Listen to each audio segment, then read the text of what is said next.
Well, hello everyone out there in IE Network land. Did you all miss me? I know I did. And you know what time it is. When it's 8 p.m. Eastern Standard Time, it is now time for the Benchwarmers podcast exclusively here on the IE Network on YouTube. Yes, in all sincerity, I did miss all y'all. Uh, I missed doing this show, but now I'm back on. So hopefully you did miss me, and now we start to do our sports talk show extravaganza with me, yours truly, of course, the man himself, James Acevedo, along with my co-host Heaven Hollywood, who will be joining us very shortly. And as always, you are watching us right now on youtube.com/, IE Network TV. You go to that, which you are right now, and you'll be able to hear and see my lovely Av. As you see right now, as I used the last time on the last show with the great Hall of Famer Mariano Rivera, greatest closer of all time. Of course, he was New York Yankee, yes, all-time leader in saves in baseball. Yes, I had the pleasure and honor to meet him, and he's a great, great man. He's a very nice man, very down to earth. Anyway, with that being said, please like, comment, and subscribe to this channel, the IE Network. And please tell a friend to tell another friend, and then those friends will tell their friends, and they'll tell their family members, and then they tell everyone else. And then, lo and behold, you have a whole big audience, and that's what we want. And of course, you can send us Cash App if you like, or send a donation to this channel first and foremost, right here. If you go on the super chat right here, you press it on your thing over here. It's somewhere around here on the YouTube channel. You can do that. If you want to send us personal donations, you can send one to me, Jimmy Ace Cash on Cash App, Heaven Hollywood on Cash App, and the IE Network on Cash App. So yes, we have it all covered. With that being said, let's start with the sports news and entertainment. First, of course, the sports. Well, the last time I was on here, I went on a great rant about baseball and the wonderful state in baseball that's been going on lately. Matter of fact, I'd like to thank all y'all because it was one of my highest rating shows I ever done on here on the IE Network. I guess my ranting was very entertaining. so thank you all. It was the most viewed I ever had since I've been on this network. So thank you very much. That was very real and not contrived. I'm telling you right now. You can't. No one's that good of an actor. Trust me. Um, but like I was saying, I was going on a rant about MLB. I'm not starting off with MLB, but when we last left you, I was talking about that. Right now, I will talk about a little bit something about MLB in very shortly, but I want to start off the show with what's been going on in the NBA playoffs since the last we've talked. And let me tell you something. Last we talked, I was hearing all this from well, let's be honest. There's not really a lot of people who are net fans. Let's be honest, in the NBA, not even in Brooklyn. I don't think there's many fans of Brooklyn that root for the Nets. I think they root for the Knicks more than they root for the Nets, to be honest. But for some of y'all, 5 people out there that were ranting and raving about the Nets, but more it was from the experts, so-called experts in the sports media. Oh, Nets are gonna go all the way. They're gonna have a parade down in Flatbush. If they get past the Bucks. Oh, it's going to be smooth sailing. No one's going to stop them. Yada, yada, yada, blah, blah, blah, blah, etc., etc., etc., as Yul Brynner would say in The King and I. Great movie, by the way. I highly recommend it. But then something happened in Game 4 of the Eastern Conference semifinals against the Bucks. Kyrie Irving, during the game, sprained his ankle, unfortunately.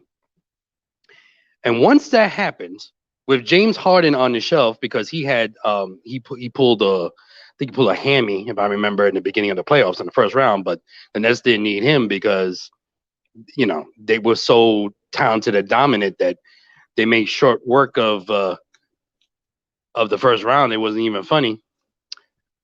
But then the second round came. The Bucks were more of a competition, but actually they were doing very well against the Bucks until Kyrie Irving got hurt. Once I saw this happen, I think a lot of people, including myself, were saying, there's a chink in the armor here. Might be in trouble." But I must admit something, which we all know how Kevin Durant is. We all know how great of a player he is. He needed to step up in Game 5 back in Brooklyn in the Barclays Center to keep the team alive, and he put out one of the best performances in not only probably NBA playoffs, but in New York basketball history. I give him mad kudos for that, because although James Harden did come back in that game, which obviously he wasn't 100%, but it was all KD. He dropped, if I'm not mistaken, he dropped over 50 points. I think it was like 54 points. He dropped something like that. I think he did. I think he had a double double. I think he had a double double, if I'm not mistaken. Heaven could correct me if I'm wrong. And he did a spectacular job. Then he had to go back to Game 6 in Milwaukee, which I think everybody knew they were going to lose. But it was a close game. It was much closer than everyone probably thought it would be. And then came Game 7, the good old Game 7. Nothing like a Game 7 in the playoffs, especially if it's for the championship, which in this case, obviously, it wasn't. But Game 7 in the playoffs is high drama. Winner or go home. The loser goes home and, soak in their wounds as they lose. And this game went back and forth all the way into regulation. If I'm not mistaken, Kevin Durant hit a big shot at the end of regulation to tie the game, to send it to overtime. And I must admit, when that happened, I was like, oh, it looks like the Nets are going to win. I really did think that. And of course, deep down, me not liking the Nets, I was like, I don't want to see this happen. I don't want to see them win. I don't want to see them win. Now, as a professional, of course, I'm like, okay, this is a good game. But the game went on, and the Nets didn't really score another field goal until later in overtime. They only scored like one more field goal during overtime, and the Bucks took care of business. The Bucks did what they had to do, and they moved forward to the Eastern Conference Finals. And all I gotta say about the Nets is, that's all I gotta say. Well, but let's be honest, in all sincerity and all seriousness, if Kyrie Irving didn't get hurt, we would probably not be talking about this right now. We would probably be talking about the Nets facing the Atlanta Hawks. Yes, the Atlanta Hawks in the Eastern Conference Finals. So let me say this right now. If there was an MVP of the playoffs, like there is in the regular season, right now the leader of that award would be Trae Young. Trae Young has took that spotlight and ran with it. He's been unbelievable. Not only he's been the MVP of the Hawks, he has put the Hawks on the map. Not only put himself on the map, he put the Hawks on the map as a legitimate team and a dangerous team to actually do some damage in these playoffs. They really remind me, and I did thought of this. I was talking to my brother about this actually yesterday. Shout out to Danny. That they remind me of Reggie Miller and the Indiana Pacers. They really do.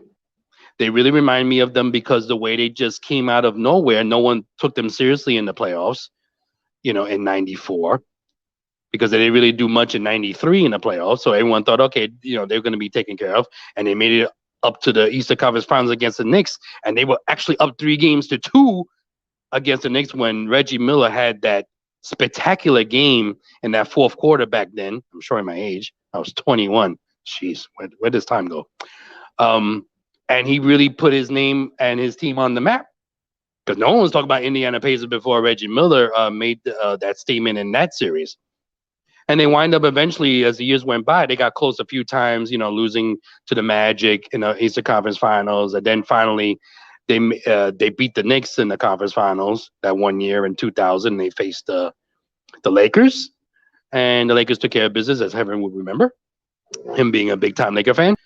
And that was it. They never went to the finals again. But the Pacers were always a big-time threat in the playoffs. They were always one of those teams that could really go all the way. Matter of fact, they were the ones The Indiana Pacers, the Reggie Miller's Indiana Pacers, were one game away from eliminating Michael Jordan and the Chicago Bulls back in that '98 season. That was a great Game 7 in Chicago, and they were so close to being the mighty Bulls. It wasn't even funny. And if they would have done that, they probably would have beaten the Sonics in the finals. We would never know, but they would have had a big chance to win a chip that year. But it didn't happen.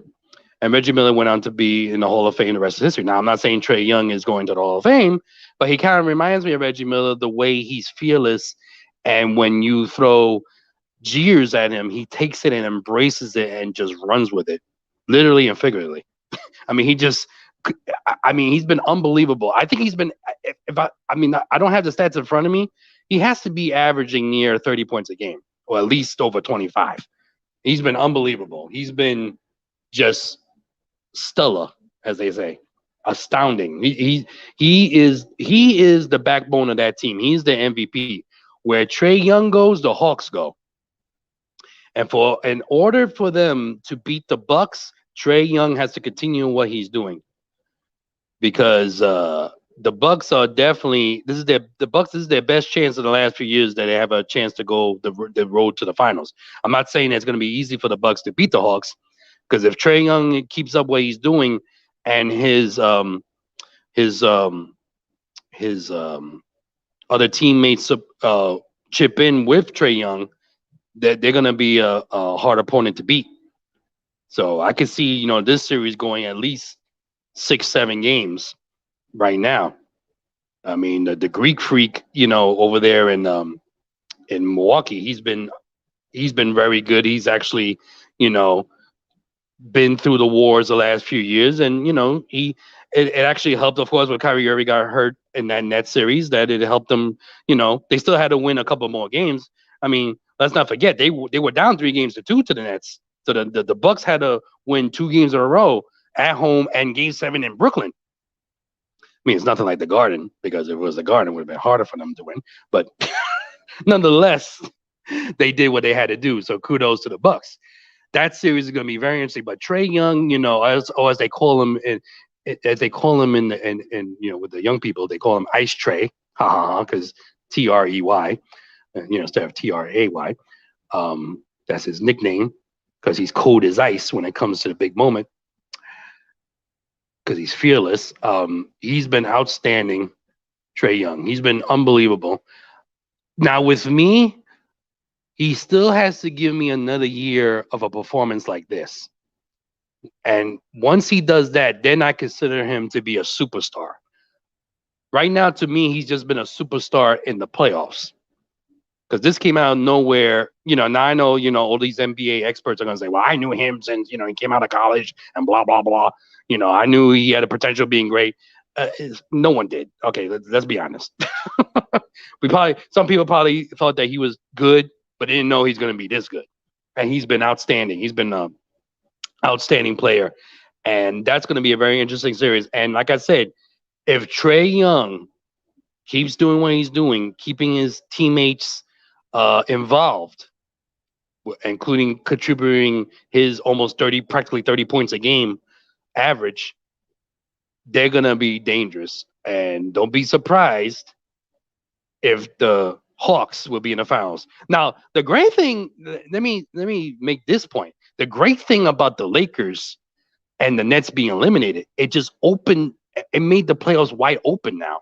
So for the first time I can remember, it's actually almost anybody's trophy for the taking. Almost. Could you see the Bucks winning the finals if they went in? Sure. Could you see the Hawks? Yeah. It's not, impossible. Could you see, now as we go to the other side, you have the Western Conference Finals, you have the Clippers and the Suns. Can you see the Suns making the finals and possibly winning the title? Absolutely. The Clippers, you should be able to think that, because they have good players on their team. Kawhi Leonard, when he's healthy, and he's been hurt. But I would love to be honest with you, deep down as a fan, I would love to see Chris Paul get a ring. I really would love to see him win for the Phoenix Suns. I really do, because I always like CP3. He's definitely a future Hall of Famer, no doubt about it. Without me looking at his stats, I know he's a Hall of Famer by the eye test, as we old timers say. By using the eye test, I could tell he's definitely a bona fide first ballot Hall of Famer. Although it's not really a big deal, the Hall of Fame in the NBA as it is in baseball or even in NFL. But definitely Chris Paul, definitely first ballot bona fide Hall of Famer. And I would love to see him because he's never been in the finals, let alone win a title. So I would love to see him get to the final. I'm really going to be rooting hard for the Suns. And I would love to see, because let's be honest, Kawhi Leonard has 2 titles. He won with the Spurs and then he won with the Raptors 2 years ago with a depleted, Warrior team. So Golden State Warrior team. So he got his 2 rings. I like to see Chris Paul get one. And as far as the East, honestly, I don't want to see the Hawks win because they beat my Knicks in the first round. But hey, I've always been that type. If you earn it and deserve it, I got no problem with it, no matter what, if it's against my team or not. If you earned it, you got my respect, you deserve it. So if they're able to do that, hey, I got nothing bad to say other than kudos, as Walt Clyde Frazier would say, kudos. So, but I have a feeling, my gut is telling me, and I have a big gut. My gut is telling me that I think we're going to see the Suns and the Bucks in the finals. I do see that happening. I really do. I do see those 2 teams being in the finals. I mean, the Suns won Game 1, by the way, in the Western Conference Finals. Game 2 is tonight. The Suns have been, one of another exciting teams to watch in the NBA playoffs. I mean, the NBA playoffs, actually, for what I've seen in certain highlights, whatever, this is definitely one of the best playoffs I can remember in a long time. It's not the usual, oh, here we go again. It's LeBron against his team or whatever. It's nice to see some different teams doing something, It's nice. It's good to see that, you know what I mean? Gives it more excitement to the league, and I think this really benefits the NBA. So trust me, if you get in a room alone with the NBA commissioner Adam Silver, he would rather prefer the Lakers and Nets being in the finals. Trust me. If it was his way, with the Brooklyn LA aspect, with the millions of people watching and the money involved, trust me, they would rather see the Nets and Lakers. Actually, they would really love to see the Knicks and Lakers, to be honest with you. But 2 big markets, they would rather see, New York and LA. Forget it. I mean, that's automatic money makers right there. Advertisements, sales up the roof, blah, blah, blah, all that other stuff. So, but that's not what they're going to get. So we're either going to get a Bucks Suns, Bucks Clippers, or Hawks Suns, Hawks Clippers. I wonder what would be the worst. Like if I could put a poll on here, what would you think would be the worst matchup? Like what do people wouldn't want to see? I think honestly, people would love to see the Bucks versus the Suns. But to be honest, I wouldn't be surprised if number 1 would be Hawks and Suns, because with Trae Young and with the Suns with their main guy, the name escapes me, so I apologize. Because he's been unbelievable. He's been outstanding. So that team is very lethal. So I think honestly, because let's be honest, most people in LA don't care about the Clippers. They care about the Lakers. So I think the best bet would be, the best money maker they have left would be, they will probably want either Hawks and Suns or Bucks and Suns. But to be honest, I think they would rather have the Hawks and Suns. And to be honest, I think that wouldn't be a bad final, to be honest. I don't think so. I don't think it'll be a sweep.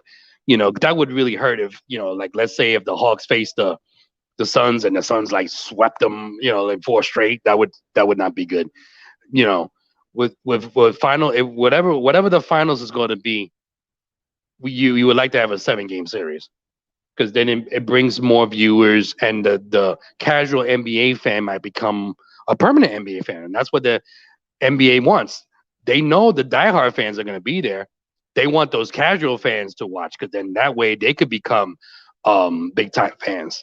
Those casual fans are what makes them the most money because they know they got guaranteed the diehard fans. That's what it's all about in all these other sports anyway, too. Anyway, so it doesn't matter.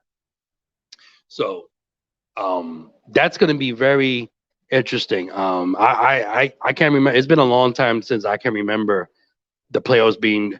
I probably have to say maybe 2016, the last time, but it was really those last few rounds that made it interesting. You know, the Western Conference Finals with the Warriors coming back 3-1 against the Oklahoma Thunder, and then with the NBA Finals against the, the Cavaliers and the Warriors when LeBron and company came back down 3-1, and they became the first NBA team ever to win a title coming back 3-1 in the finals.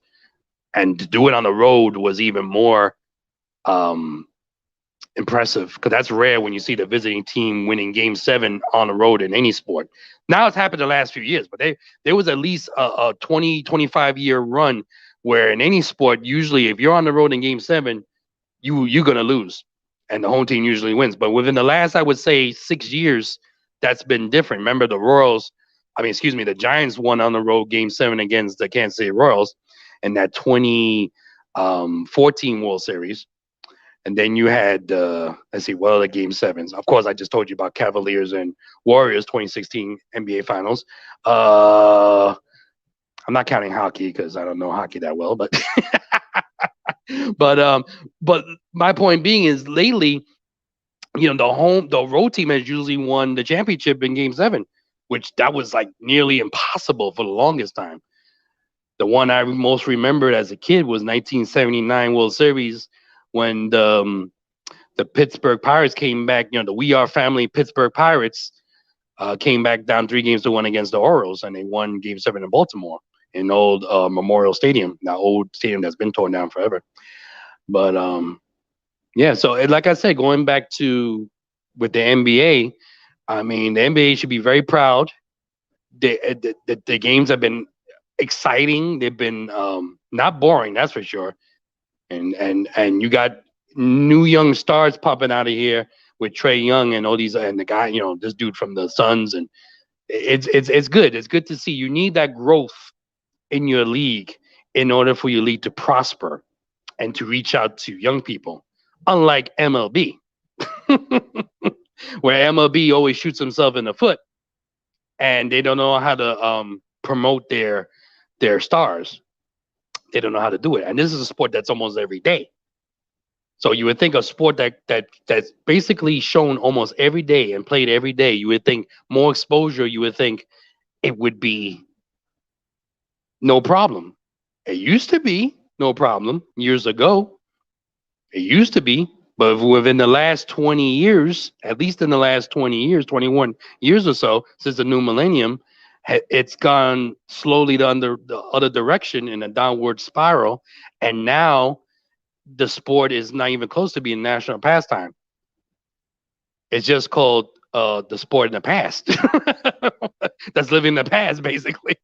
But if you were to have a poll with most sports fans, unless you're a diehard baseball fan like me, most common regular, common sports fans, not diehard sports fans, they probably put baseball third or fourth. They really would. They probably would put hockey over baseball, which who would have ever thought that in their lifetime would ever see that or even hear something like that or think of something like that. So with MLB, getting back to what I was trying to segue to, they started Monday with enforcing the rule of using illegal substance to the baseball as far as with the pitchers.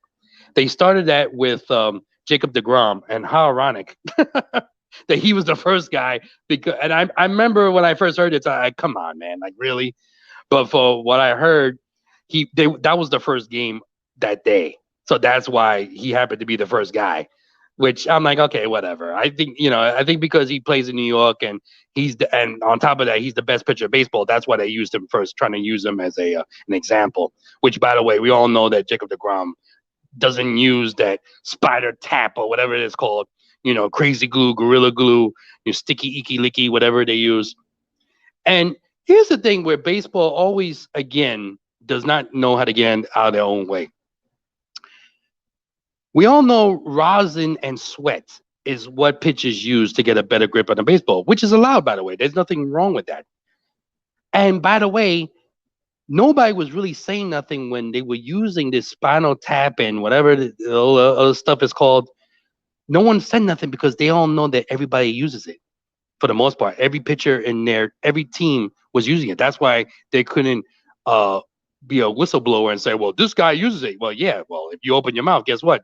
They're going to look at you and they know that your teammate who's a pitcher uses it too.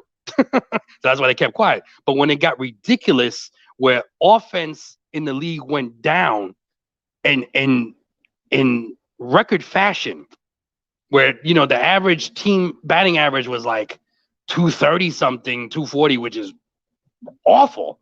It's like terrible.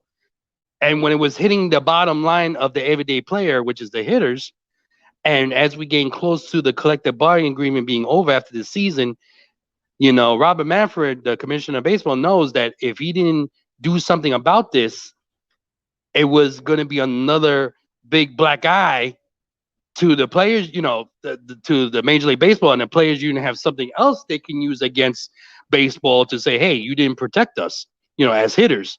It's one thing if we're all using it and not overdoing it, crossing a line. So in other words, it's like with the steroid issue, or like when the baseballs were, were juiced. It's okay as long as it don't get crazy. So as long as you don't abuse it. And that's what these players do. They abuse it. They go way too far. You give them, it was that, that old saying, you give someone an inch, they take a yard. Well, that's what basically, they didn't take a yard. They took like miles with it. And that's where it got to this ridiculous point.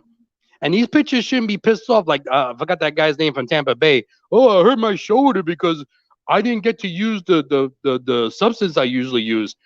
Oh, give me a break.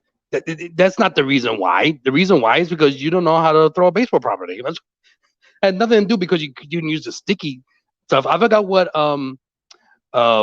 famous baseball pitchers when he heard that, he thought it was ridiculous. He was like, "Oh, give me a break. If you know how to pitch, and you do it properly, you wouldn't hurt yourself like that and use an excuse. Oh, because I didn't have the sticky substance. That's why I hurt myself." And you're gonna blame the commissioner. Now, what I do blame baseball is that this is something that they knew about for a while. It wasn't like, say, they want to act like I told you the last time 2 weeks ago when I was last on. They want to act like, it's almost like they want to act like, oh, we didn't know about this till recently. We didn't know till we heard rumblings from the players. Give me a break. They knew about this for years, especially the last few years. It's only when the players start complaining, which is people in their own union, which is the everyday hitter, when they saw that the pitchers were getting too much of an advantage and it wasn't an even playing field, they opened their mouth to the offices of Major League Baseball right on Park Avenue in New York City. Robert Manfred's office is at. And that's when they had to do something about it because they knew their sport's already in trouble and sinking worse than the Titanic. So they had to do something. But this is something that should have been done before the season started. It's like enforcing a new rule in the middle of a season. No sport does that. It's like saying, well, like in football, all of a sudden, well, now we're going to move the marker of the ball back another 5 yards for the extra point. But wait a minute, you said it was okay to do it here. Now you're saying 5 more yards back? Then, that wouldn't be fair. You didn't give no one a heads up ahead of time, like, months ahead of time, or at least a year ahead of time. So that's the only thing I would say to the guys, the players that are saying, oh, this is not fair. I agree with that part of it as far as this is something that should have been dealt with before the season started. But other than that, just shut up and play. That's all I gotta say. And stop going over the line. Stop overdoing it. Just play baseball. And by the way, all these players are getting hurt, by the way, stop with the working out. Baseball is not a workout sport. It's not about being all strong and, ripping with muscles. That's not that type of sport. Baseball, you have to be flexible. Okay. But with football, yeah, now you have to put some muscle. I'm not saying don't put muscle in baseball, but not to a point where you look like, He-Man and the Masters of the Universe now. Looking like Arnold Schwarzenegger with a baseball uniform on. That's not what baseball is supposed to be about. Mickey Mantle, Willie Mays, Jackie Robinson, Roberto Clemente, all these guys from back in the day, they weren't using steroids or doing stuff like that, to hit the ball. They didn't work out. That's what spring training was for, to get their skills in order. And that's what now spring training is just to, I guess, like a day camp, just to hang out. Hey, how you doing? How you been doing? Blah, blah, blah. And that's all it is. And just, work the routine a little bit. Because I tell you right now, fundamentals in baseball is horrible, terrible. And 41 years since I was 7 years old, 41 years of watching baseball, I've never seen baseball players look ridiculous as they do now, as far as the fundamentals. They look like a bunch of morons playing baseball. I've never seen the way they run the bases, situational hitting, the way they approach the game. Most of these, I would say a good, if I had to give a percentage of all these players in the league, I forgot how many players are in the league. I would say maybe what? Because there's 26 man in each roster, blah, blah, blah, blah. Now, I'm not including the minor leagues. Let's say there's about, there's 30 teams or whatever it is. So it's about, let's round it off to, let's say it's 1,000 players, right? Or maybe a little less if you don't include the pitchers. But even the pitchers, some of these pitchers are dumb too. I would say at least over 50%, maybe even higher. Maybe I'm being too nice. At least 60, 65% of these players, maybe even close to 75%, I'm going higher as I speak, that they're fundamental. They must have went to the Gary Sanchez fundamental school of baseball, because I used to just blame Gary Sanchez of how much of a dummy he is when it comes to situational hitting and the way he runs the bases. But they must have all followed his philosophy, because most of these players, jeez. Look at the Oakland A's the other day. By the way, the Yankees have been playing a little better. They've been winning 5 of the last 6 games. They were last winning, as I last saw, against the Kansas City Royals. But I'm still not convinced with this team that they're in the precipice of being elite. Not to that extreme yet. I still don't buy it. They're still very inconsistent to me. And to me, they're just a bunch of home run derby guys, and that's about it. But I must give them credit. They have been playing a little better fundamentally. They've been running the bases better. Situational hitting. They're actually getting runs without hitting the home run, which is nice. They're actually using other ways of scoring runs for once. But I'm telling you, the Oakland A's the other day, they should be embarrassed. You have first and second, nobody on the 9th inning. Aroldis Chapman, which, by the way, if you notice, ever since they've come down on the sticky icky stuff, he hasn't been as sharp as he once was, like he was early in the season. He was throwing ball after ball after ball, and like one strike out of those 2 batters he faced, right? So like out of 9 pitches or whatever it was, if you want to round it to 10, he might have thrown just 1 strike. So let me ask you, if you know this, and you don't have to be a role scholar or a genius to know, if you know his runners on first and second, and you're at the plate, I don't care if you're a great player, I don't care if you're a good player or a so-so player, whatever, scrub, you know it's first and second. And you know the pitcher, I don't care who the pitcher is, if they're having trouble throwing strikes, I'm leaving my bat on my shoulders until he proves to me he throws a strike. Bottom line, I don't care who it is. But what did they do? I forgot the batter. I think his name was Chapman too, as a matter of fact. I think the batter for the A's. What does this guy do? After, mind you, the first pitch he sees is ball 1. Okay, now you really should be thinking, okay, well, he walked this guy, he walked the other guy. Oh, he can't find the strike zone. He's in trouble. He definitely doesn't have any command of the baseball. I'm standing right here until he could prove to me he could throw not only 1 strike, but 2 strikes. And then I'd be ready to swing, right? What does this idiot do? Which, by the way, I was happy about because we won, because I'm a Yankee fan. He swings at the next pitch, at a 1-0 pitch, and Gio Urshela, it was the most tailor-made triple play you ever seen in your life. And that's their 3rd triple play within a month. I've never heard of a team getting 3 triple plays, making 3 triple plays in one season, let alone in 1 month. And it was I'm not mistaken, it was a 6-4-3 triple play. Unbelievable. If I'm the manager of Melvin, I forgot Bob Melvin, the manager of the A's. If I'm the manager, I would strangle this guy. I would strangle him. I would get him in my office and say, "What were you thinking of swinging at a 1-0 pitch with Aroldis Chapman having no command? He has no fastball. By the way, he had his fingernail was broken, which he admitted in the post game, and he couldn't obviously throw a fastball. So he was throwing like change ups and stuff, splitters. I think. I mean, hello, shouldn't you like use your brain and be like, well, I'm just gonna stand here until you prove to me you could throw a couple of strikes. I'm not swinging nothing. But when fundamentals nowadays and these players, they're like, a bunch of dummies getting up there.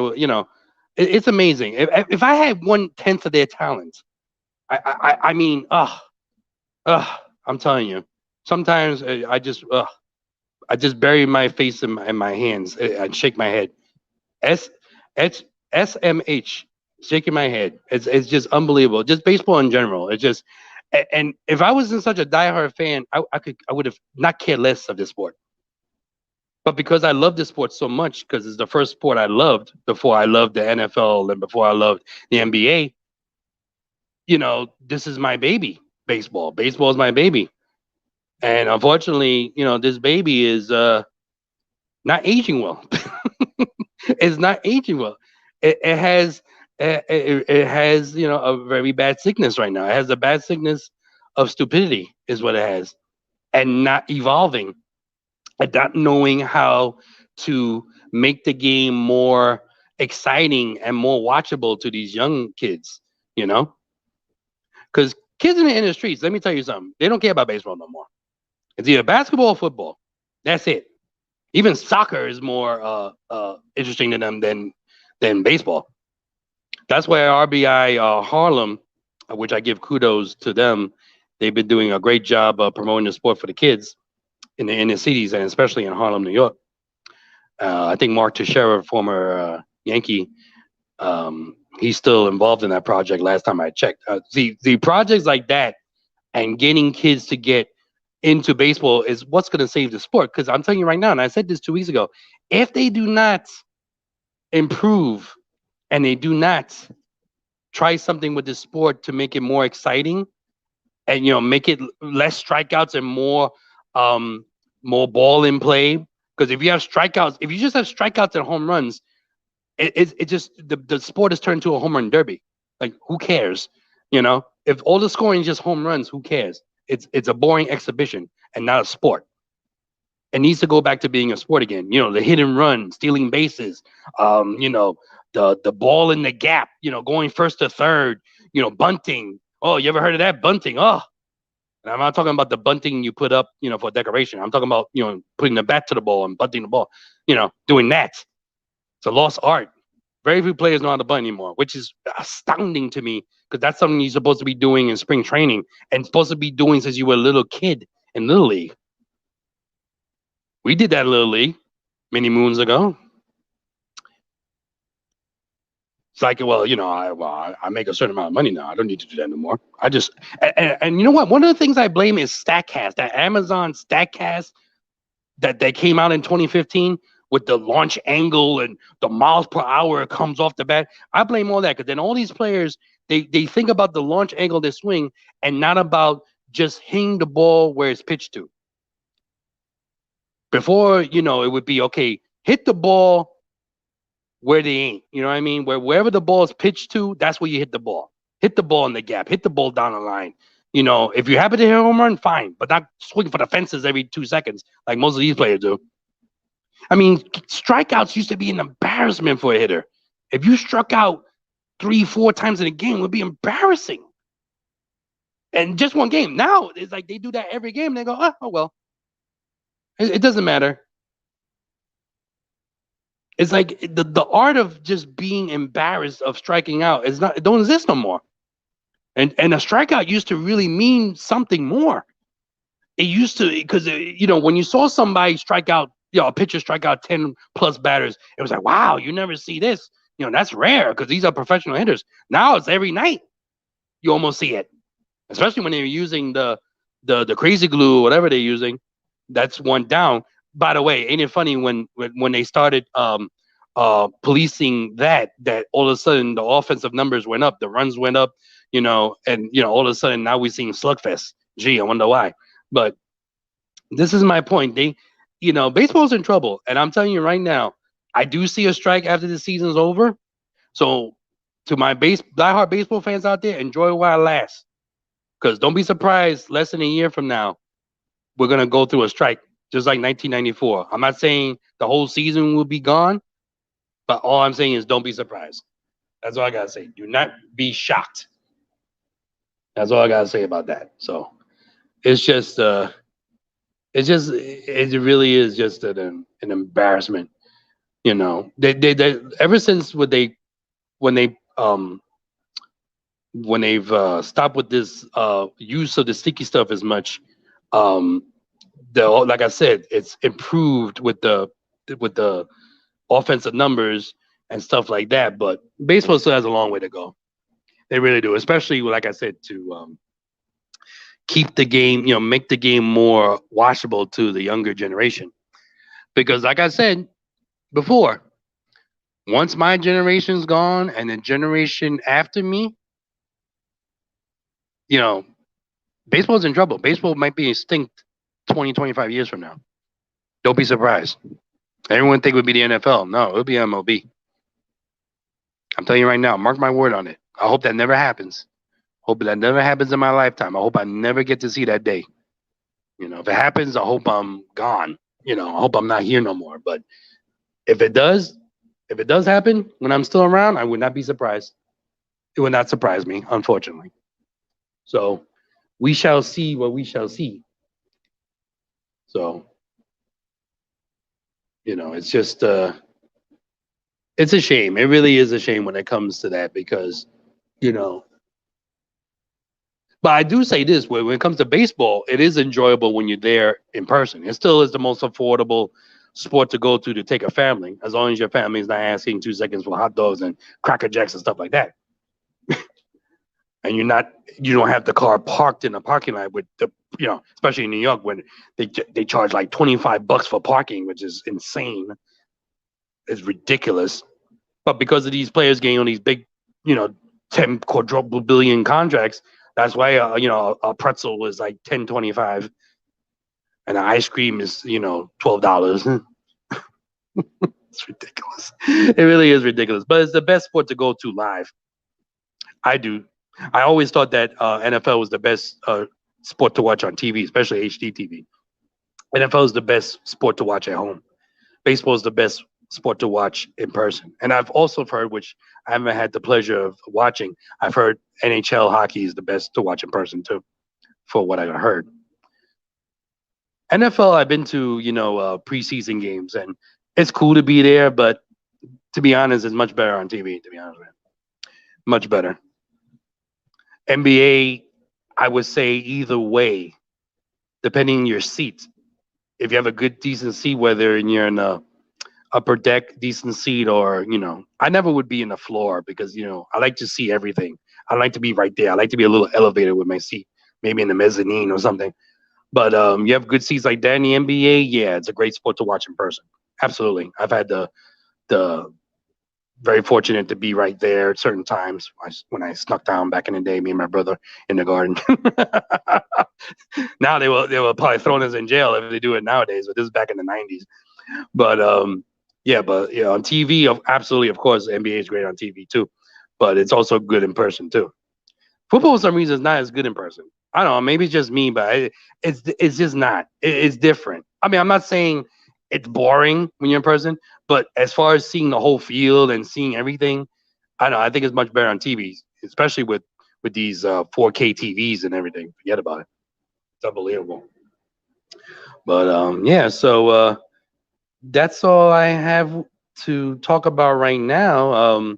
There's actually nothing else that's I have on my agenda. Well, I shouldn't say agenda because it makes it sound like I'm pushing something. I should say my list. I have nothing else to talk about.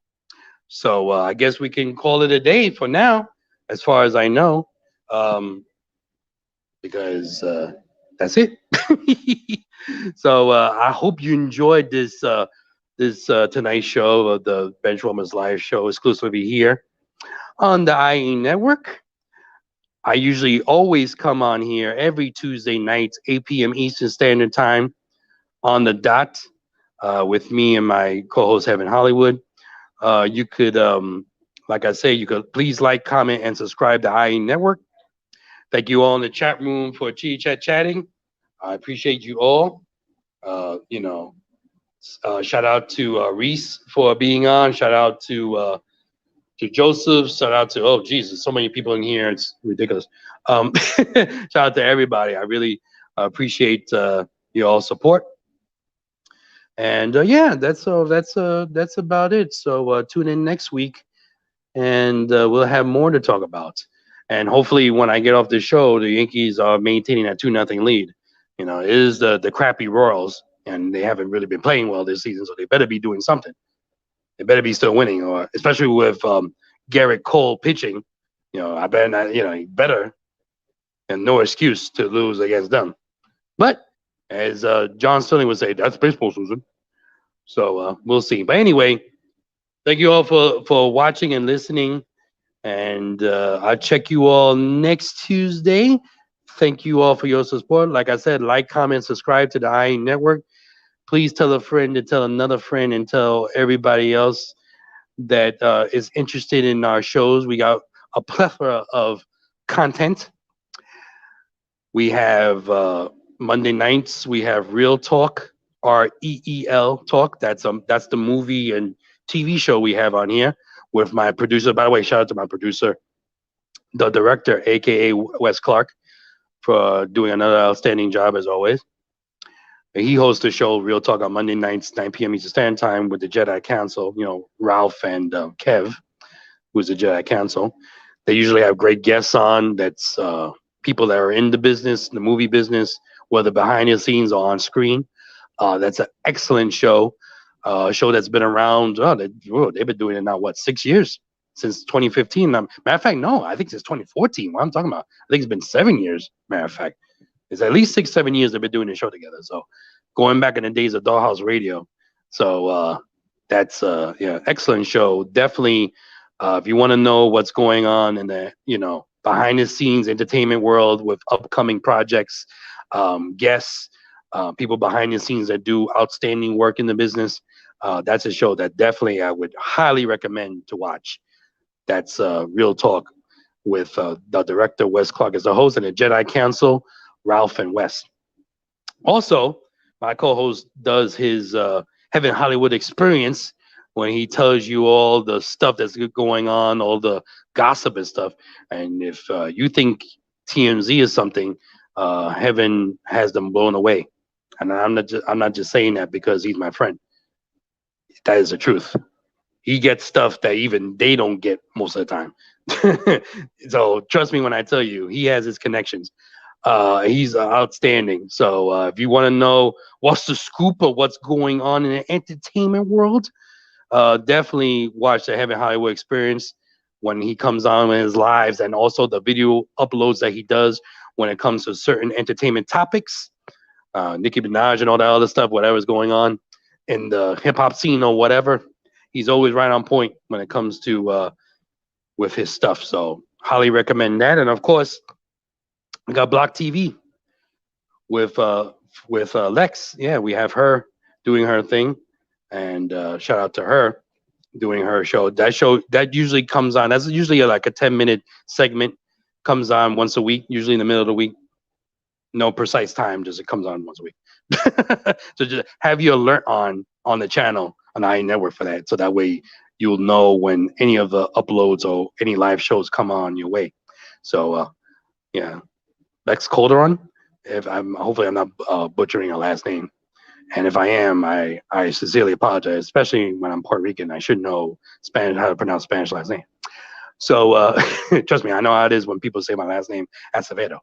So anyway, with that being said, thank you all for listening and watching. I hope you have a great week, everybody.